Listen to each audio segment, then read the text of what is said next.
Hello. ആ പിന്നെ നിങ്ങളിവിടെ ഞാനിവിടെ തന്നെയാണ് വീട്. നാടുകാണി. നാടുകാണില്ലേ? എന്തെങ്കിലും സ്ഥലം ഉണ്ടോ അവിടെ? ഞാൻ ദിവസം രാവിലെ ഇങ്ങനെ വരില്ലേ? ഇപ്പൊ അവിടെ മുതൽ നമ്മളെ സ്റ്റേറ്റ് തന്നെയാണ്. എന്തെങ്കിലും പ്രത്യേകിച്ച് എന്താ ചെയ്യുന്നത്? തേയില തന്നെയാണ് കാര്യമായിട്ട്? തേയില. വേറെ എന്തെങ്കിലും കൃഷി? തേയിലന്റെ ഫാക്ടറി ഉണ്ട്, ചായപ്പൊടി നിർമ്മാണ ഫാക്ടറി ഉണ്ട്. തന്നെ?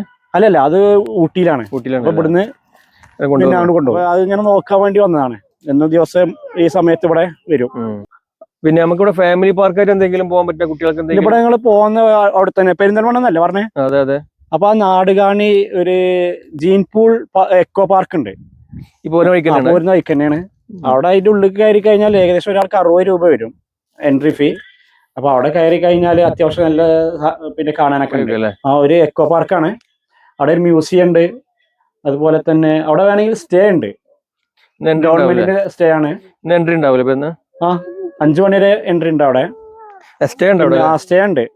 അപ്പൊ അവിടെ മ്യൂസിയം, അതുപോലെ തന്നെ പാർക്ക് കാര്യങ്ങളൊക്കെ ഉണ്ട്. സിപ്പ് ലൈനൊക്കെ ഉണ്ട്. ഗവൺമെന്റിന്റെ ആണ്. ജീൻപൂൾ അവിടെ വലിയൊരു ബോർഡ് വെച്ചിട്ടുണ്ടാവും. ജീൻപൂൾ. പിന്നെ അവിടെ സഫാരി ഉണ്ട്. എന്നാ ശരി.